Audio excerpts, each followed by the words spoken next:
Hey everybody, Jonathan Doyle with you once again. Welcome back. It's getting colder. I'm in my warm stuff today. I got the hat on because it's freezing. Seasons are changing here. They reckon there's going to be an Arctic blast in the next few days. I think I love how they do that on news websites. They don't say it's going to be a bit colder. They go, it's an Arctic blast or Antarctic blast.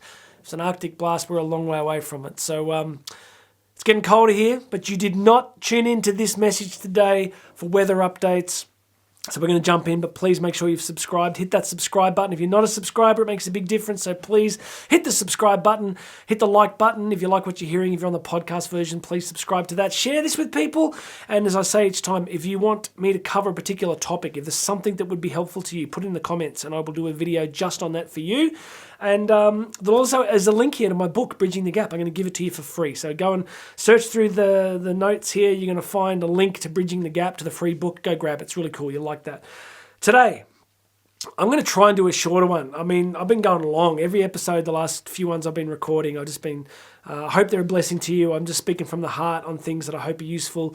Today, I'm going to give you a quote from Martha C. Nussbaum, who is a professor. She's also, she's head of philosophy at the University of Chicago. University of Chicago is one of the great universities of the world, up there with Oxford, Cambridge, Yale, Harvard, University of Paris.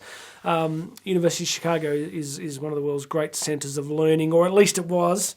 And Martha C. Nussbaum has written some great books. A few years ago, somebody gave me a massive book of hers called Eruptions of Thought. She's a philosopher of the mind and of epiphenomena, the emotional interplay between our feelings and our thinking, our cognition. So I want to give you a good quote today from her. It backs up a little bit of what we did yesterday in the quote from Pericles. So go back and check that if you want to. But let's jump into this quote today from Martha Nussbaum. Life is about more than earning a living. And if you're not in the habit of thinking about it, you can end up middle-aged or even older and shocked to realise that your life seems empty. Simple episode today. I've said it 1,000 times. Our culture is driven by forces that are kind of like great big things moving under the water. I was reading a brilliant philosophical essay during the week by one of my favourite writers, Paul Kingsnorth. If you use Substack, I'm a huge fan of Substack. Go check out, just type in Paul Kingsnorth Substack. If you're a bit of a thinker, if you like thinking about culture and philosophy, Kingsnorth is a giant. If I can remember when the editors are putting this together, I'll try and put a link in there because his stuff for me is like drinking fine wine. Like when it comes to my inbox, I don't read it straight away. I wait until I know everything's going to be quiet, and I read him deeply. He has been writing for a long time about the great forces and currents moving under our culture, and I think he's really right about it. And one of these great forces, he would say the force, is the relentlessness of progress, that there's a highly mechanistic, anti-spiritual force driving through culture. It's the relentless idea of human perfectibility, technocratic control, centralized bureaucracies, driving and killing off this kind of wilder human spirit, the love for wild places, the natural world.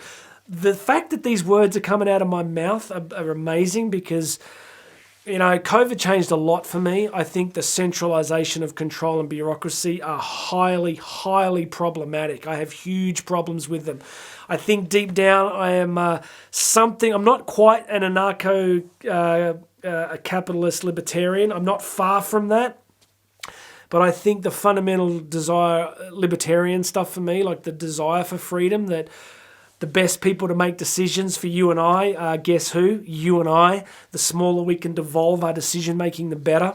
I'm really passionate about it. I think I think governments have always been driven for the centralisation, perpetuation, accumulation of power. I think the problem we've got now is that the technological aspects in our culture make this more possible in terms of things like surveillance and control, much more problematic than they've ever been in history. But that's just me telling you a little bit about where my heart's at.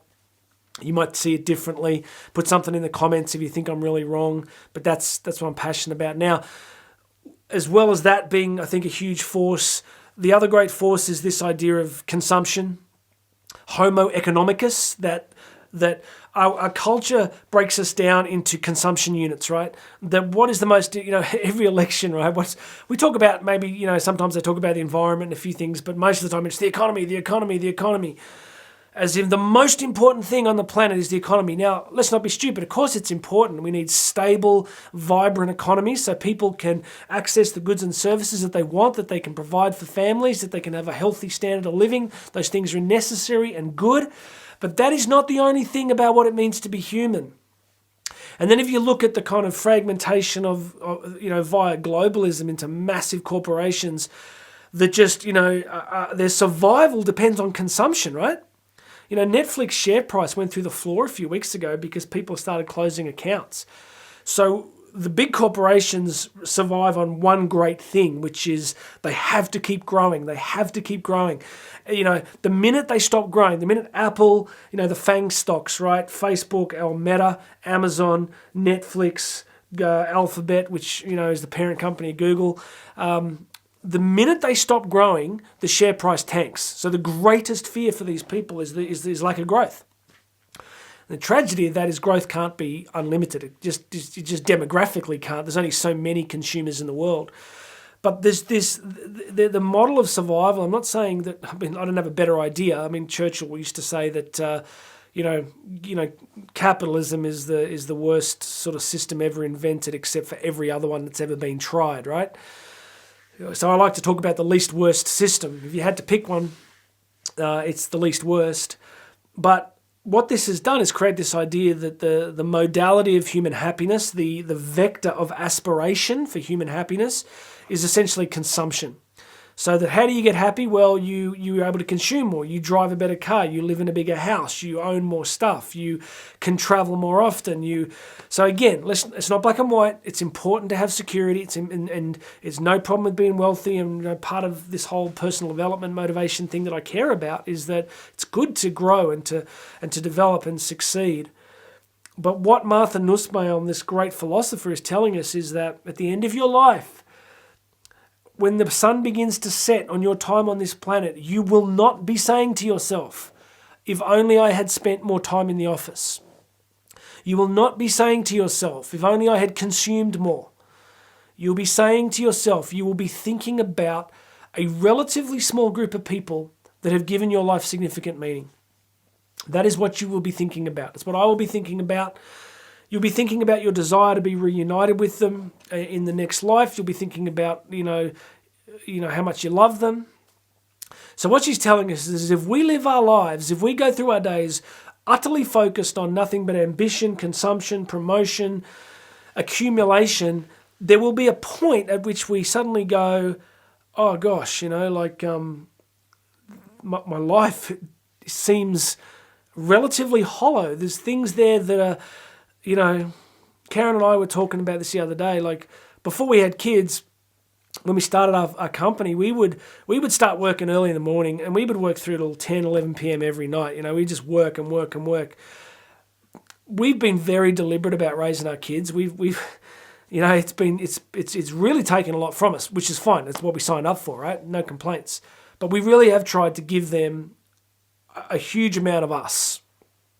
Not in a weird kind of like, raising little princesses and making them, raising them in any sense as being entitled, but just we've made decisions to work a bit less and to do things with them and to try to be, because we don't have them for that long, right? Like I said to Karen, as soon as they're like 17, 18, they're gone.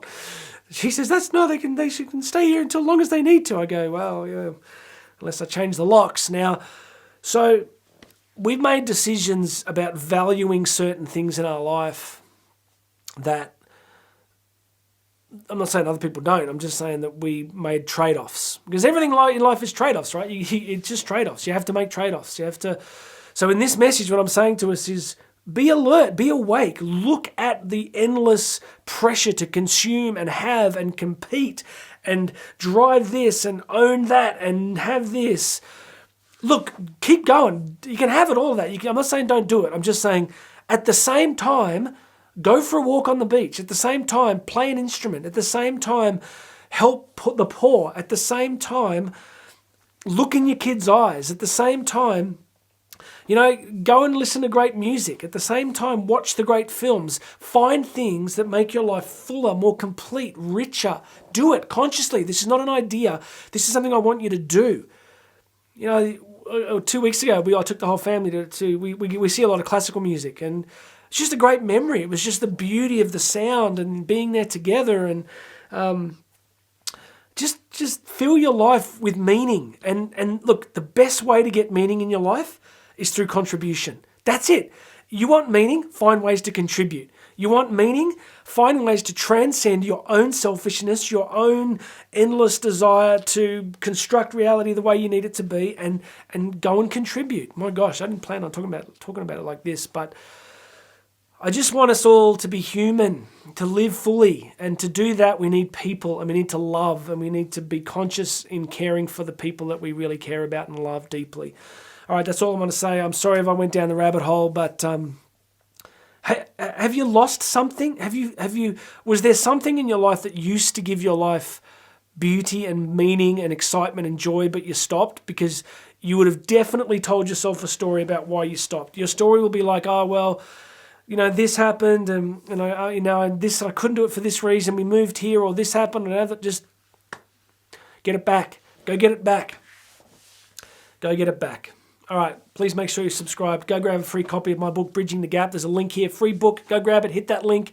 Leave something in the comments, and I'm going to do topics that you want me to cover. So just go ahead and do that. Put something in the comments, and I'll make videos on whatever you want me to make videos about. God bless you, my friends. My name's Jonathan Doyle, and I'll have another message for you tomorrow.